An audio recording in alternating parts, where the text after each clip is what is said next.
By now, you've surely heard of the premise behind Kraken Week, created by Ginny D and Pointy Hat, who wanted to combine the powers of over 30 creators to construct an RPG-themed Shark Week. And, in my humble opinion, there's no better place to look for seafaring inspiration, particularly for those of you seeking new and frightening monsters, than the world of Greek myth. From the Odyssey of Homer, Book 12. And in the midst of the cliff is a dim cave turned to Erebus, towards the place of darkness, whereby ye shall even steer your hollow ship, noble Odysseus. Not with an arrow from a bow might a man in his strength reach from his hollow ship into that deep cave, and therein dwelleth Scylla. Verily, she hath 12 feet all dangling down, and 6 necks exceeding long, and on each a hideous head, and therein 3 rows of teeth set thick and close, full of black death. Up to her middle is she sunk far down in the hollow cave, but forth she holds her heads from the dreadful gulf. Thereby no sailors boast that they have fled scatheless ever with their ship. For with each head she carries off a man, whom she has snatched from out of the dark, proud ship. By the way, how beautiful is this copy of the Odyssey? The witch Circe shares this vital information with Odysseus on his journey of the horrible monster known as Scylla, with her 6 long necks and 6 heads with 3 rows of teeth each, who snatches a man with each of her heads whenever a ship attempts to pass through her strait. Now, before you comment, but we already have the Hydra, why would we need another many-headed sea monster? Because first of all, it's cool, but also, concerned citizen, the Hydra has a challenge rating of 8. Its heads regenerate and multiply, and it's literally huge, a truly formidable monster, and one that many parties stand no chance against. And if the party hasn't been warned of the Scylla, how sweet their terror when they think even for a moment that they've accidentally stumbled upon the legendary Hydra, with no chance of survival. In other words, the Scylla offers a less powerful but still dangerous option for a combat encounter. Her heads don't regenerate, and maybe she's only large instead of huge. Sailing by her lair is still dangerous. She will try to snatch sailors as the ship passes by, but as long as they keep sailing at speed, they should be able to outpace her after a round or 2 of combat, so that they don't even have to slay this monster to continue on their journey. Unless they want to, of course, and I have the feeling that most parties would want to. Scylla's history potentially presents another threat though, an environmental feature that the Hydra doesn't have. Circe warns Odysseus about this monster, but she doesn't share with him the origin of how it came to be, and she does know the story considering she's the one who created Scylla. Luckily, Ovid's Metamorphoses gives us the details. When Scylla was a human, a god fell desperately charmed by her, but she did not share these affections, which, as we know, never bodes well for the women of Greek myth, or women of any time and place. In the story, this god asked Circe to make Scylla return her affections, but here's the thing. Circe is in love with him.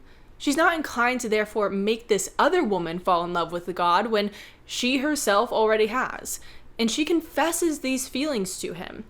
His response? The leaves of trees will spring out of the ocean, and seaweed will be found on mountain ranges, before my love for Scylla ever changes. Worst thing they can say is no, huh? Circe can't take out her anger and pain on the god, and wouldn't want to, since she's in love with him.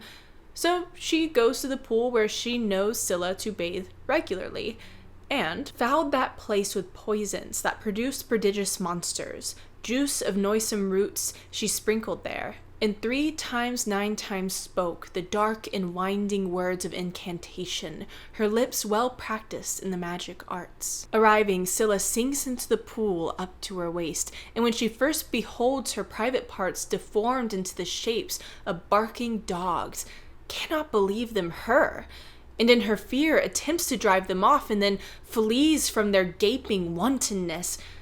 But what she flees is drawn along with her, and reaching down to touch herself below, discovers not her thighs and legs and feet, but that those parts of her have been replaced by gaping mouths like those of Cerberus.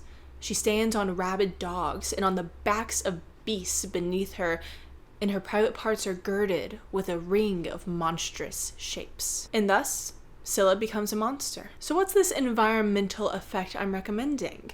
That transformative poison that destroyed Scylla's humanity, which I think should continue to linger in and around her lair. It affects the waters beneath the ship as they pass by, and if anyone falls into the strait below, they have to pass a Constitution saving throw or be cursed, some part of them turned monstrous. You could either have a creature fully transform into a beast of similar caliber to Scylla, so that a monster always lingers around this place, or you could have the Metamorphoses take on a lesser form, the majority of the poison having soaked into Scylla herself.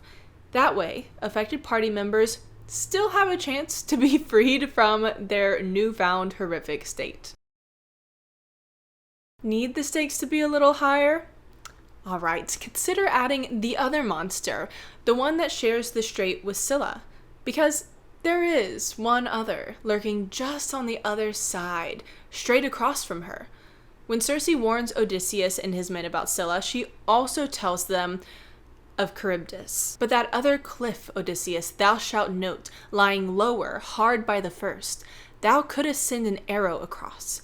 And thereon is a great fig tree growing in fullest leaf, and beneath it mighty Charybdis sucks down black water. For thrice a day she spouts it forth, and thrice a day she sucks it down into terrible wise. Never mayest thou be there when she sucks the water, for none might save thee then from thy bane, not even the earth-shaker. But take heed, and swiftly drawing nigh to Scylla's rock, drive the ship past, since of a truth it is far better to mourn 6 of thy company in the ship than all in the self-same hour. Charybdis is honestly a whirlpool. Should the sailors have chosen to pass closer to it, their whole ship would have most likely been sucked into the depths. And this does happen to Odysseus later, when his boat is consumed by Charybdis. He manages to survive by holding on to that fig tree, and a few hours later, Charybdis spits his boat back out, and so he continues on his not-so-merry way. Whirlpools are classic ocean adventure dangers, and they always make me think of that really epic scene from Pirates of the Caribbean, you know the one. But this option offers yet another layer of threat besides Scylla, whether you simply add a whirlpool or turn Charybdis into an actual hungry monster, one turned by the poisonous waters long ago. And I will say, a whirlpool would be scientifically sound if you care about that. Straits are notorious for forming them due to their narrow nature and the conflicting tides that often move through them. There's several other tales around Charybdis, which I haven't read, but there is another interesting one involving Aesop, who apparently once told a ferryman that Charybdis would consume all the waters of the earth. He specifically references the myth in which Charybdis brought the land and mountains into view by sucking down all the water that once covered them. If you're thinking of adding a much larger beast to your campaign, one vastly more dangerous and way more godlike than the Hydra, maybe you need another monster. One that has the power to open her mouth and create a giant whirlpool consuming whole ships in the middle of the sea. While learning about Charybdis for this video, I got sucked into research about whirlpools and probably watched a few too many YouTube videos about them.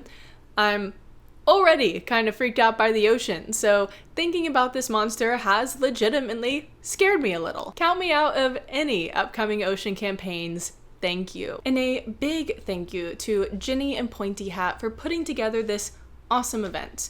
If you haven't already, go check out their videos and the ones by other creators, which have been compiled into a playlist that's being added to throughout the week. And of course, like, subscribe, comment below, go check out my Patreon or maybe YouTube memberships.